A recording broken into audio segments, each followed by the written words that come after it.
Oh, there we go. See. Hi, Christina.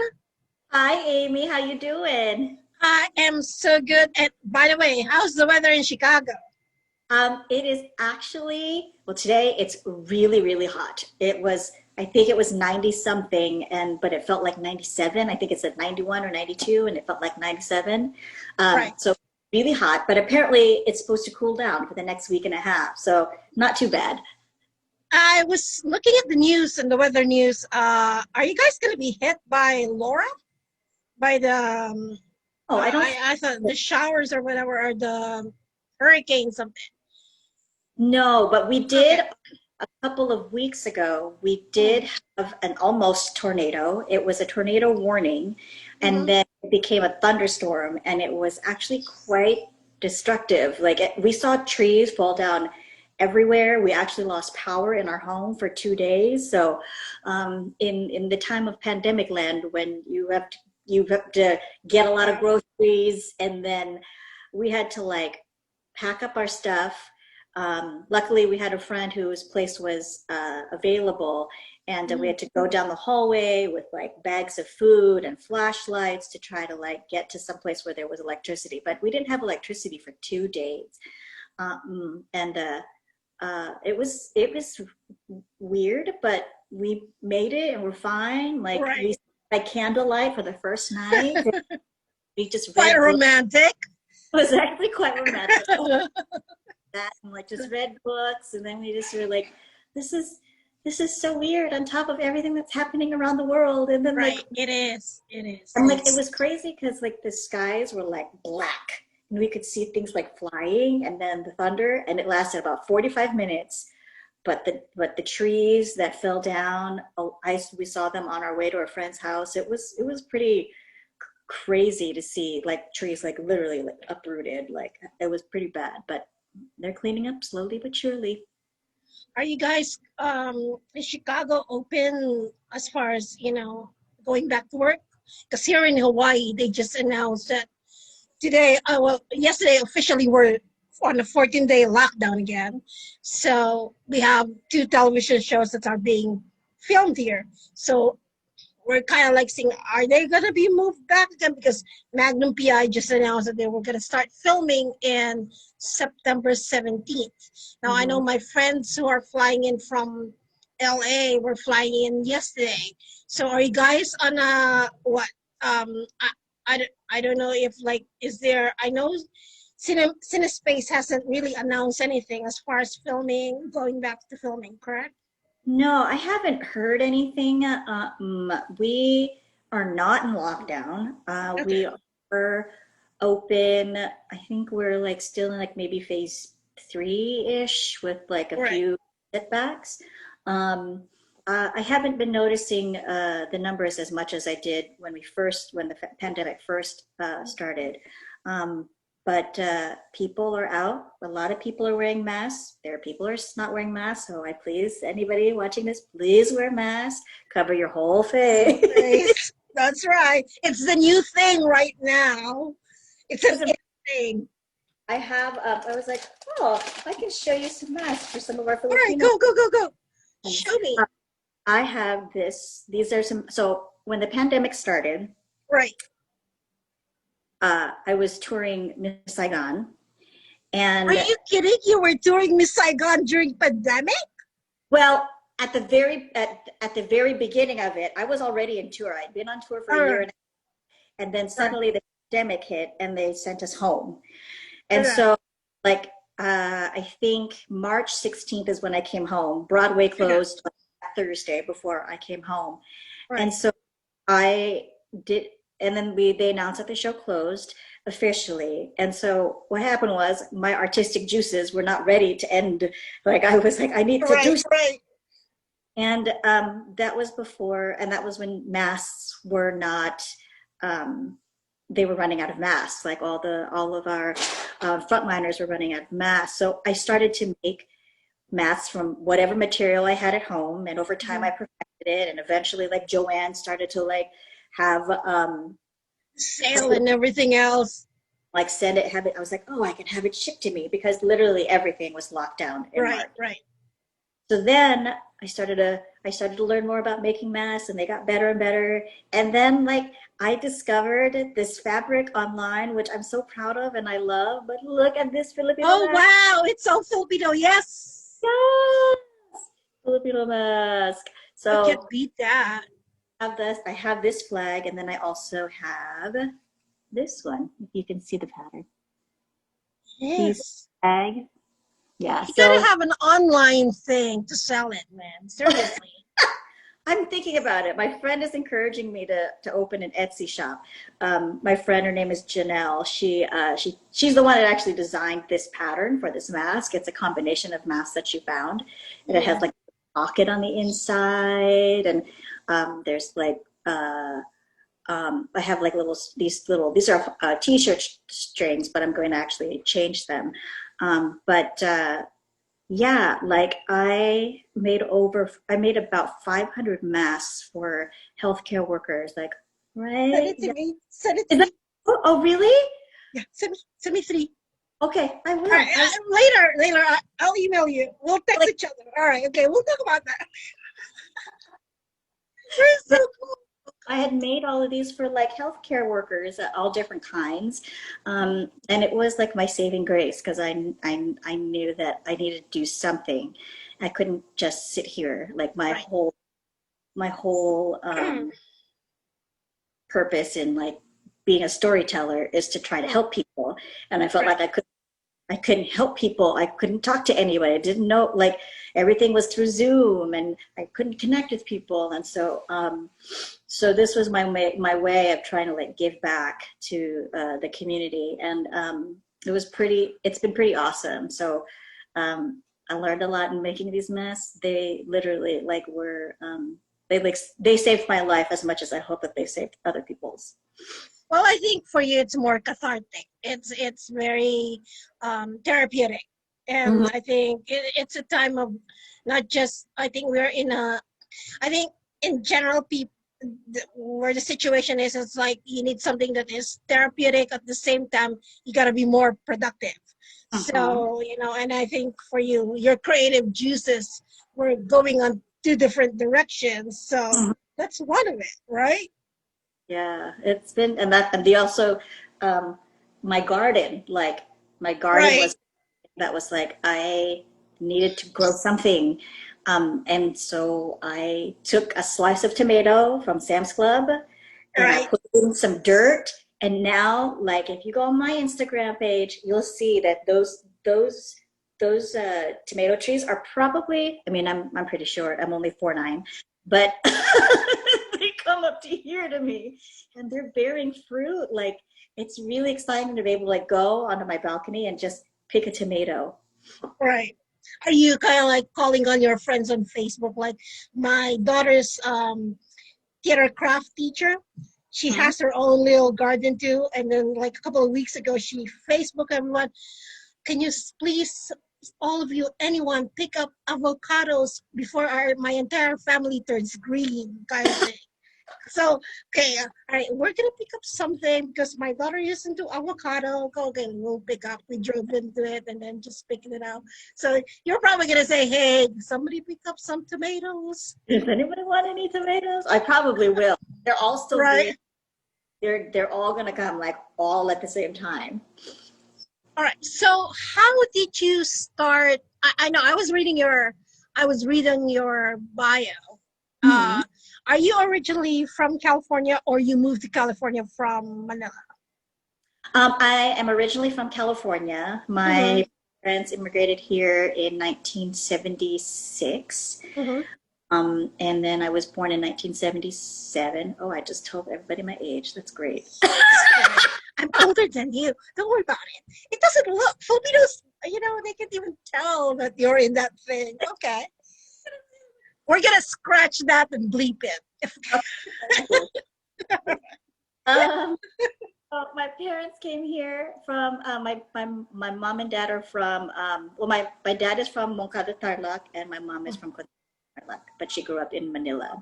Okay. So so yeah, so I grew up in I was born in Vallejo, California, and then I grew Mm. up in Vacaville. And then I went to college. I came to Chicago. Well, I went to Mm-hmm. college in California at Solano Community College, and then I came to Right. Chicago for a BFA in acting, and I went to the theater school at DePaul University, and Mm-hmm. then I stayed here. Like I love Chicago; it's a great city. And have you ever been? No, not yet. I'm Oh, planning to. you And then should. All of this craziness done, you should come. It's a great city. Um, but I loved it here, and I started working here, and so I kind of never left. And even though there are lots of opportunities in LA and New mm, York, I can still go there. I don't have to live there. I can still go and audition. Like I've done 2 national tours, and I got them from living here in Chicago. So yeah, I love it here. so so where did you get your artistic musical G? Mom or dad? Hmm. I think a little of both. Okay. My dad, I think he used to sing in a choir, Okay. and he always likes to sing, "I did it my Right. way." Yeah. I think that was the most in thing during their time. Yeah. Yes. We have those vinyl 33-inch at home. Yes. Yeah. Yeah. Frank um, Sinatra's of everything. my mom loves to sing karaoke. My mom's whole family. I know I've sung karaoke with them at home. Like, oh, videoke, videoke. A videoke. Yeah, that's true. It's called videoke, Filipino way. Yeah. Yes. But it's always been acting that you've been, yeah, that you have kind of like taken on since you were nil. Yeah. Hey, go ahead. No, go ahead. Oh, I discovered that I like. I mean, I always liked music in some sort of way. My parents got me. I started playing like clarinet and we had a piano, and then I saw um, some other Filipino women or girls at that time who had big voices, and I kind of thought, well, if I can do that, if they can do that, maybe I can too. So I started taking Mhm. voice at about 10, and for a while there, like. In like high school and in junior high, like your body is changing, and so it actually was difficult for me um, to really find my singing voice. It actually wasn't until after I was done with college Hmm. and I focused on just singing that I found the range in my voice. I had such a really teeny weeny range for whatever reason. I couldn't figure out how to navigate my voice, and I think I Right. just time. I needed whatever muscles to build because I ended up focusing in college. I ended up focusing on just acting, which I think was more, which I think has actually helped me more than anything else. Because if I sing a song, but I can't tell Yeah. the story, and I can't relay the intention and the feelings that the character needs, then I'm just a voice. Mhm. And the storytelling for me is the most important thing. It's not how perfect my singing voice is. And once I figured that out and learned that my voice doesn't have to be placed in this perfect, like Right. legit operatic place for it to sound, because I'm never going to sound like that. Right. I, I accepted that my voice is my voice. Um, Even if I use opera techniques, it's still going to sound like Christine. So once I figured that out with an opera singer that I met here, she once I figured that out, I let go of the idea that I had to have a perfect voice in order to sing. I just had to be able to relay the story through my voice. Now you do both, whether it's a theater play, and musical theater. Do you have a Mhm. preference? No, I don't. I like doing anything and everything. I love being behind the camera. I mean, not behind the camera, in front of the camera, Mm. on stage. The most important thing is just telling the story as truthfully and as honestly and in the best way that I possibly can. And I hope that I can either bring joy or thoughtfulness or just happiness into people's lives. Like it's just, for me, it's mostly about the work and the story. Now, do you find that working on television compared to theater, or whether it's musical or play, do you find that television or film is very restrictive? Because I have a good friend, Dennis Chan, who works on Hawaii Five-O. He said like the difference, because he's a theater guy too. He said the difference between theater and um, film or a camera is in Mm-hmm. a theater. There's live audience that you can emote to. There's always the immediate response. While Mm-hmm. on television, it's very restrictive, and Mm-hmm. you're just hoping that what you're emoting would transcend the camera. Mm-hmm. Now, do you find that? Do you feel the same way? Um, you know, I think it depends on. I think it depends on the character. I think it Mm-hmm. depends on the story that's being told, because it is true. Theater is an actor's medium. The Right, actor has control of what is happening in that moment. Because once the train starts, it does not stop. Nobody can say cut. You right, go. You have to figure it out, and you have to redo it every single time, every night. Now, with on camera, like, and specifically with the Chicago PD episode that I did, um, because uh, that, I'm like putting myself in the memory of being in that spot of like seeing right, my face, like my face was like beat up, the amount of time that right, they put makeup on, right. and like seeing the scrapes on my hand, and like sitting on the ground, like when they put me on So, the ground, yeah, yeah, like having like the police car like drive around the corner or see it right there, like it, in that instance, it actually felt really real to me. mhm, And because of what happened to me in that scene, is so was so traumatic. I didn't have to hold anything back, because it is very traumatic when somebody harms you, beats right, you out yeah, of a car. So the right, stakes are high. I think that, and I was actually just talking about this with a friend of mine today. right, right, Like, the difference is the stakes are the same. What you're feeling is the same. Like, it's all big on the inside, but right, and the camera has to come to you. You don't have to go to it. So right. like, I don't know if it's restrictive, but it's like you don't have to go anywhere other than live in the world. Like, but it doesn't have to be like this big. It can be, if I have like the moment when I'm in the hospital with Right, those. right. I was gonna go through that, because when you were getting out of the ambulance, I know I tend to nitpick whatever I watch, but when you were getting out of the ambulance and they were taking you out, you reach out to Tay, and I Mm-hmm. said the way you look, the way you reach out to her, it was spontaneous. It was Mm-hmm. as if, okay, that was not scripted.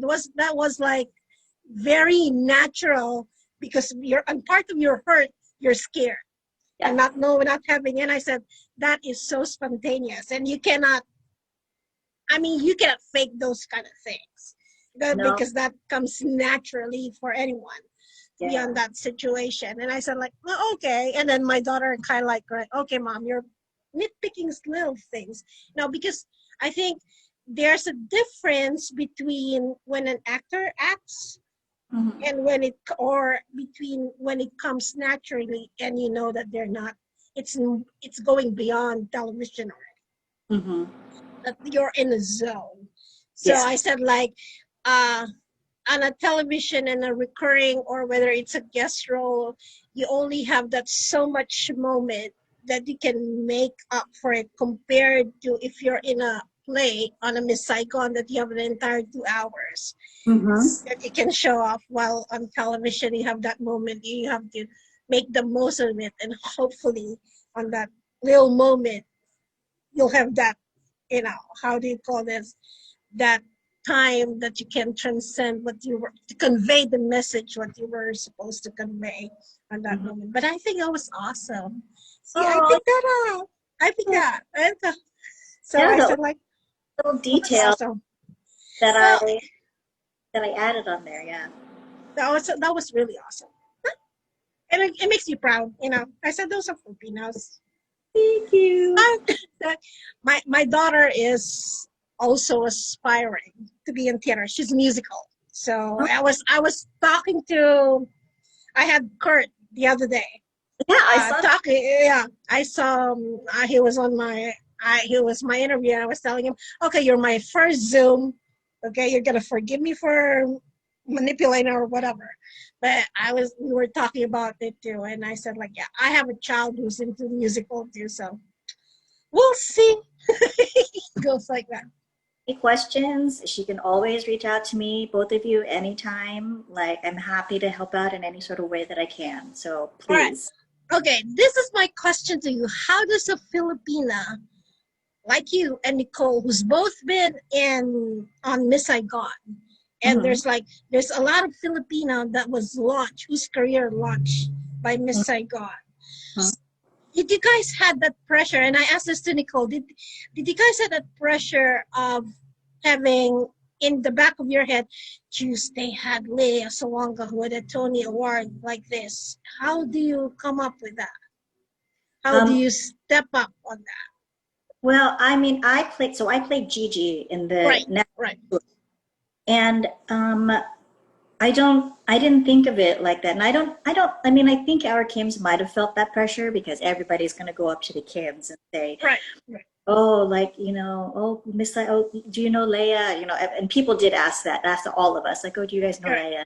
I don't know her. I think she's wonderful, and she's the one that inspired many of Yeah, us yeah. to be actors. But um, at the end of the day, and we got to work with the original creative team. So Right. it was pretty incredible for them to, I mean, we watched videos of the Vietnam War. We watched the Ken Burns documentary. We did that one. Oh, okay. That's like 10 episodes long. And it gives you the history of what Vietnam had gone through before America came in, and then Mm-hmm. once America came in and what that was like. Um, Claude Michel Schomburg, one of the composers, really conveyed, because I had a one-on-one session with him and Lawrence Connor, who's our director, and I had one-on-one sessions with them, and they really conveyed the importance of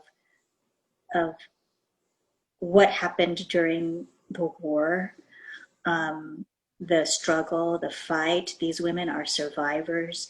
So, like, it wasn't focused on trying to fill fill the shoes of the people who had done it before Right, us. right. They're all absolutely incredible, but the artistic team was really great about, like, showing us images. Like, I remember sitting there and looking at these images of the prostitutes that were um, these women that were forced into prostitution, Mm-hmm. and just how heartbreak. I mean, just the image of them alone was heartbreaking. And then I met Tim Ballard of Operation Underground Railroad and his wife. They save children from human trafficking. And I met them after one of the shows, and his wife just came to me and hugged me and started crying because they knew so many Gigi's. They knew, they're like, I don't know that people realize this is real. This is Right. happening in the world right now. Mm-hmm. Um, and so every time I would meet somebody like that on the road, it literally, like, infused something in the storytelling, whether that be a veteran that I met, a refugee, or like Tim Ballard and his wife, Catherine, like, to learn that these are things that are happening. Not this play is set during the Vietnam War, but there's stuff in this play that's happening right now in the world. Um, and that put like a different kind of weight to the show, and a different kind of responsibility that how of the importance of how this story is so important to tell, especially right now. Would you say that in meeting people like her and her husband, and makes the hard work you put in on being Gigi really worth it? I mean, the long days of rehearsals, long nights, and losing your voice somewhere in between. Yeah. Uh, doesn't make it worthwhile, and trying, like, when you think you cannot, because I've seen rehearsals probably not as long as yours, but I've seen how actors put in time to make Mm-hmm. a good show, and then there's a difference between live and recorded. Mm-hmm. So you're performing live, and you meet people like that at the end of the show. Would you say that it's all worth it? Absolutely. Absolutely. I mean, the veterans that I met on the road were, I mean, they were, gosh, how do I, words can't even describe like how they came from that war, came Mm-hmm. back. They were not wanted there, obviously. They came Obviously, yes. they came home to America. They were not wanted here. Um, this play is so controversial because and it's far more complicated than I think most people realize, and especially those of us who were not born or lived through the Vietnam Yeah. War. Mm-hmm. Very, it was, I mean, hearing the veterans' stories about being displaced when they came here, and knowing that they're like, I know the number of people that, I know one of them who said, I know the number of people that I have, that they had hurt, that they had Mm-hmm. killed, or, and that they are still paying for it. They're still trying to make for it. They haven't Right. forgotten. Um, Refugee families that their parents can't talk about what happened in Vietnam. Right. They, they've never had a real conversation about it. And these kids don't understand. And then they come Right. and see the show. And this was a doctor that I had met. And she said, thank you. She came and saw the show 3 times in 3 different cities. And she Oh, was wow. like, yeah, she came and saw the show. Um, 3 times in 3 different cities, and was like, thank you, because this helped her understand part of what her family story was.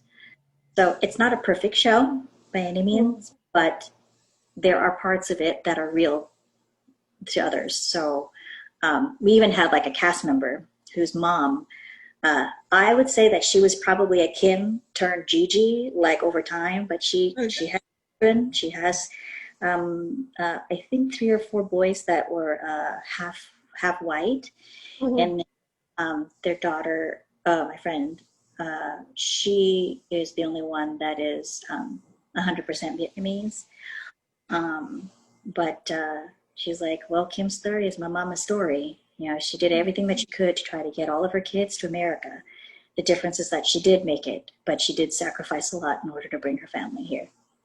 And that's what the story is about. It's about the sacrifice of a mother's, and sacrifice and love of a mother for her child, you know, in the midst of trying to find love. And as my friend Emily, who played Kim, she says Yeah. it's about finding love in the most broken of places, and I love that because it's so true. Yeah, that's a nice quote. So we, Yep. we need to write that. We need to write that. So, I've and memorized all it. right. Okay. I have a quick question. Was there ever an instant that a Filipino, let's say a Filipino from the Philippines, reach out to you and ask, what does it take to make it to America as an actor? not a celebrity, that's a different thing, but as a working actor. Because I think there's this misconception. I mean, I came from Manila before migrating here, but I know there's this misconception of like Filipinos wanting to go to the States to be famous. And then there are those, I remember a certain actor who kind of like, they made a big thing about it in Manila. She talked about being in New York and everything else, and ended up going back to Manila because couldn't find work or couldn't find anything. So was there any moment or any instant at all that somebody from a business, but they were back in Manila and asking, come to you like, hey Christine, what did you do to make it work? What exactly, how come you're working so well and you're able to work between television and theater, and here I am, couldn't do anything apart from having a good agent, of course, but that's set aside. But They're very good agents. I nobody from the Philippines that I can think of. All of my my cousins would love to come here and have, right. why not have a career in acting if you can? Yeah, But the logistics of being Filipino in the Philippines coming here, just the yes, immigrant work alone is a lot. right, Actually, right, um, our engineer, Red Concepcion, is from the Philippines. They found him there and they brought him to London, and then they brought him to the United States. And he's trying to figure out his paperwork because he actually he's worked internationally quite a bit. But I mean, as far as being an actor here goes, it's just, my husband and I live a very, very simple life. right. That's, yeah. It is not glamorous. Touring is awesome, but not glamorous. Not glamorous, right? I don't have anybody rolling my suitcases for me. I have to lug my 2 suitcases on my own and my backpack of stuff. And they did travel a trunk for me, but Right. it's like a trunk, that it stays at the theater, and it doesn't get brought to my room or anything. So it is definitely not glamorous. Even being on set is not Right. glamorous. It's a lot of like, hurry up, hurry up, hurry up, hurry up, and wait.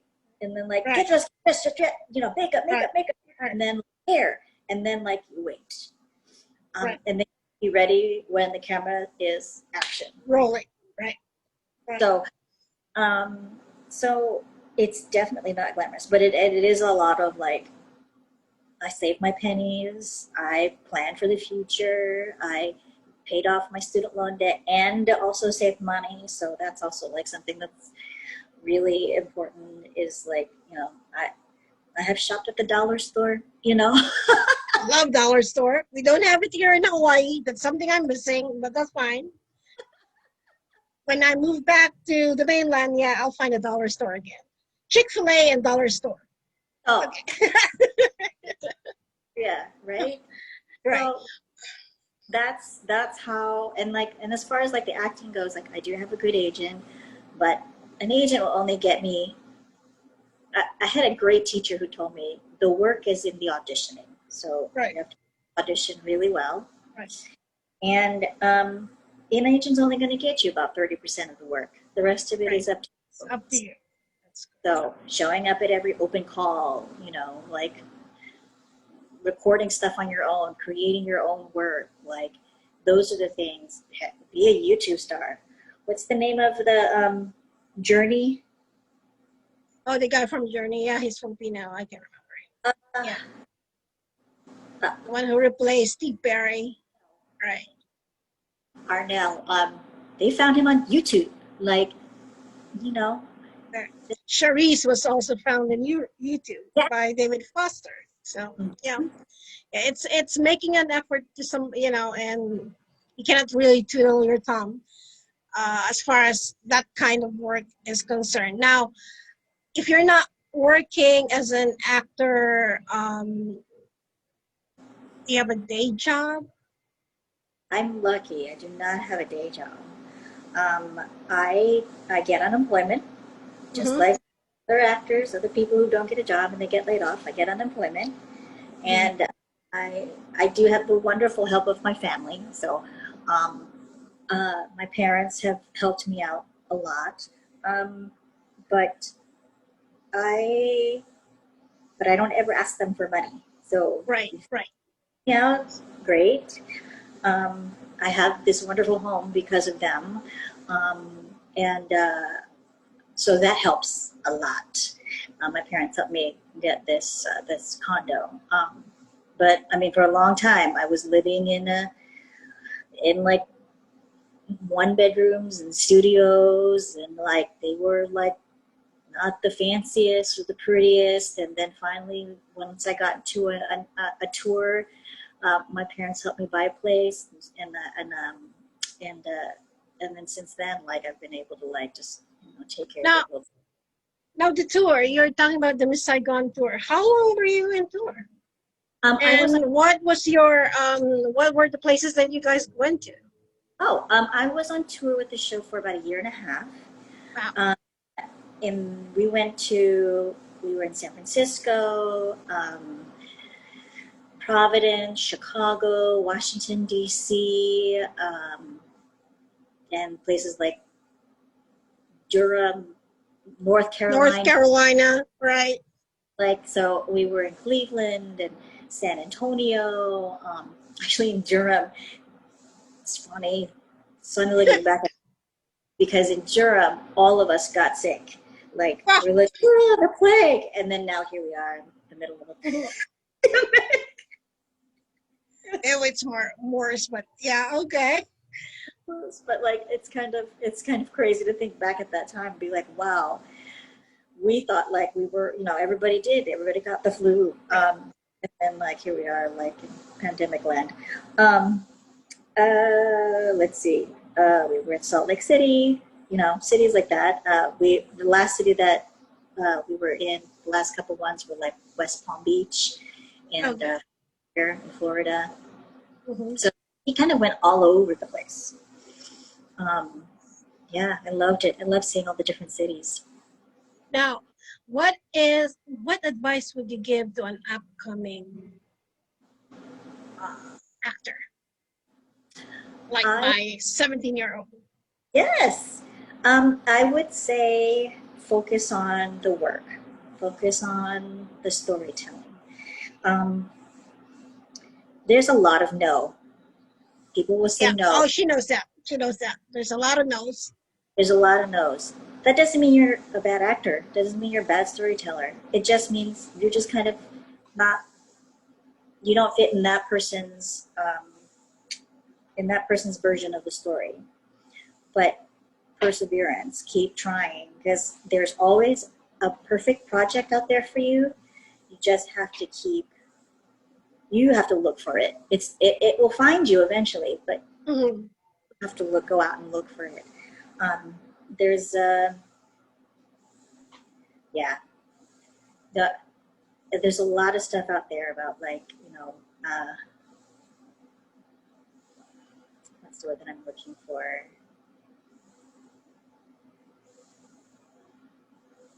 It doesn't matter. What am I trying to say? I guess it is just to keep focusing on the work. Go in and serve. That's the word I'm looking for. Right. Serve the story. When I go into an audition, Hmm. I go in and I don't go in expecting to get the job. I go in and think, if I audition and I Hmm. can help this director figure out something about this character, and that's as far as I go, that's great. I did my job. If I get a call back and I get to serve the director even more, well, great. That's even better. I may not get the job after that. It would be great if I did, but I didn't. But the icing on the cake is like when as long as you're focusing on the work and the service of the work, service of the story, service of trying to help reach and help other people out there, it's Hmm. always going to, the work is always going to find you. that's what's happened with me, and I feel like that's why I've succeeded. Now, was there ever a time that you said no to a role because it just doesn't seem right? Pay is good. Don't get me wrong. Pay is good, but Ah, the role isn't just not me. mm-hmm. So you kind of like, okay, you tell your agent, let me think about it, and then wake up the following morning. No, I don't think so. Actually, what's funny is that I was supposed to do this play called Viet Gone, Mm-hmm. and I had it, and then the audition for Miss Saigon came, and I almost Right, turned down the audition because I was like, I'm done. I'm so old. Like I don't know if I need to do this Miss Saigon thing anymore right. because I really wanted to do that play. That play is so good. Um, and I almost turned it down because I was like, Gigi, I'm a Gigi. And my wonderful husband was like, what have you got to lose? You've got a show in the fall. Why don't you just go and see what happens? And I was like, okay, this might be interesting. Maybe I am a Gigi. Little did I know, all this time I had been auditioning for Kim. I'm not a Kim. I'm a A Gigi. Gigi. Right, Yeah. right, I'm sure that I have said no to an audition here and there, but I like the practice, even if it's not right. I walk in and I know, like, oh, I am not right for, I am not right for this show. But I like going into the auditions because I will learn something, and the director will also learn something. So um, there's very few that I've probably said no to. I just can't think of one off the top of my head. But I've definitely known going in, being like, ooh, wow, I'm I'm definitely not right for the vision of this play. But I'll go ahead. I'll just keep doing my audition. I did my homework anyway. I'll do the best that I can and learn from it. So I treat each audition as a learning yep, process because right, it's like, right, you have to practice in order to keep writing. right. That's correct. So, okay, other than doing your mask during the COVID, what Uh-huh. else are we looking forward with Christine in the future? Oh, let's see. I have a couple of ideas for like YouTube channels.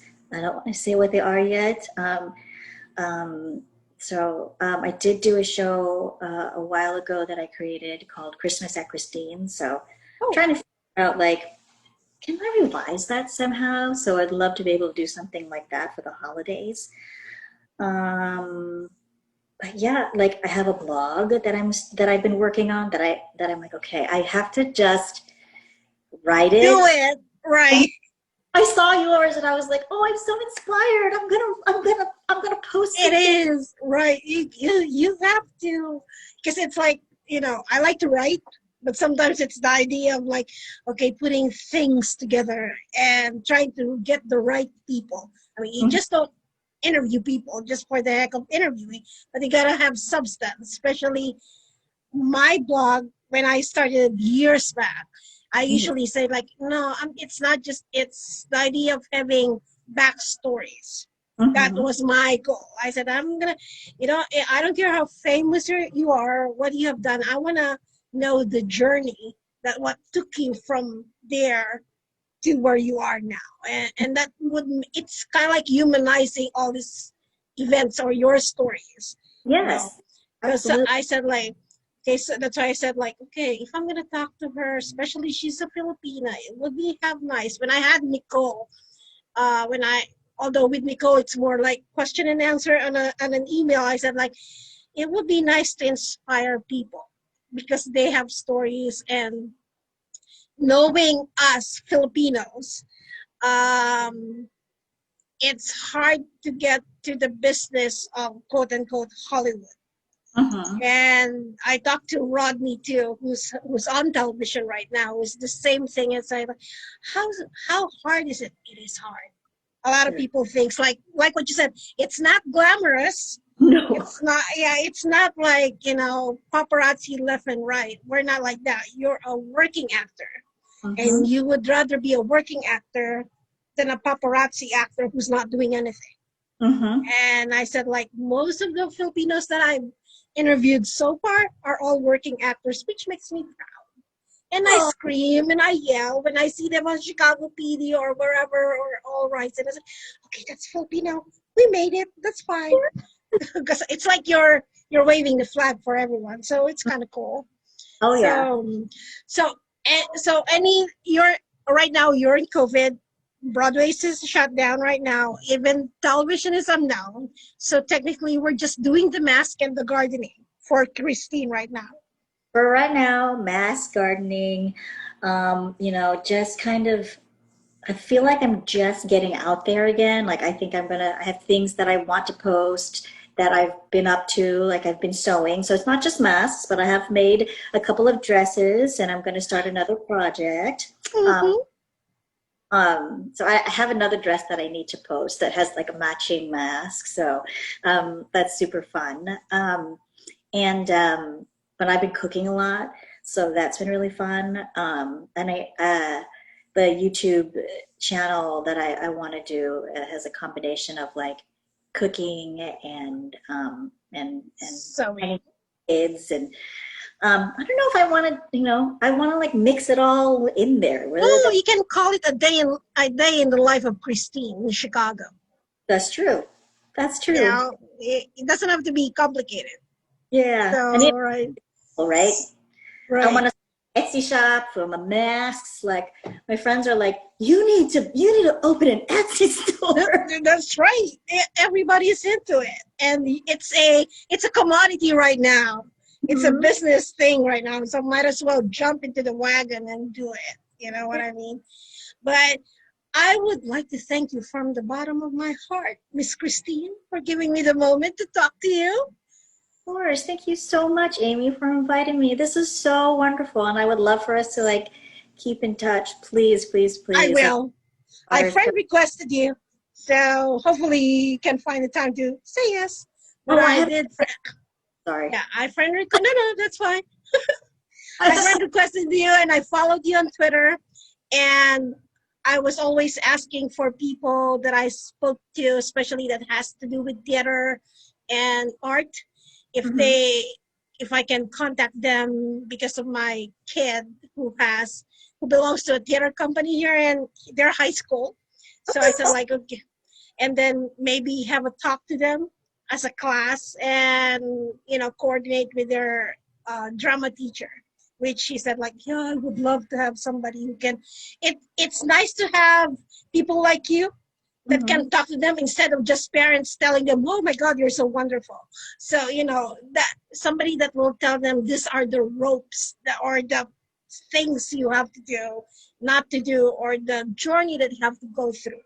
Mhm. It's nice to have faces and people that they can see who's working. Mhm. I mean, she had an opportunity about 2 years ago to meet Cynthia Erivo Mhm. and here in Hawaii. So to her, that's a biggie, right? She Oh, that's opened for she opened for her, so it's kind of cool. That was a cool thing. Yep. I'll send you. I'll show you on Facebook. But yeah. But sweet. thank you, ma'am. Oh, I appreciate your time. You stay safe. I will. You too. I will, and we'll be in touch. Okay. I'll talk to you on text about the mask. I want those. Talk about it. I'll send you my email and my mailing address. Okay. Let's talk Great. about that. Well, bye. Thank Bye. you. Bye bye.